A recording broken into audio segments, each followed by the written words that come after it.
সম্পর্কের বাজারে পৌঁছে পা দুটো থেমে গেল। সম্পর্ক বিক্রি হচ্ছিল ওখানে খোলা বাজারে। আমি কাঁপতে কাঁপতে জিজ্ঞেস করলাম, কী দামে বেচছো ভাই এই সম্পর্কগুলো? দোকানদার জিজ্ঞেস করলো, কোন সম্পর্কটা বানাতে চান আপনি? ছেলে না বাবার, বোনের না ভাইয়ের?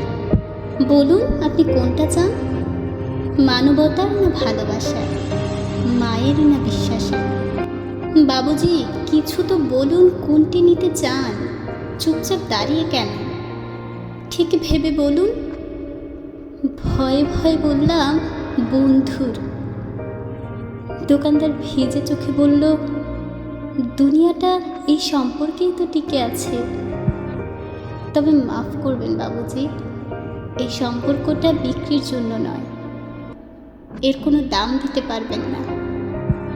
আর যেদিন এটাও বিক্রি হয়ে যাবে, সেদিন দুনিয়াটা উজাড় হয়ে যাবে।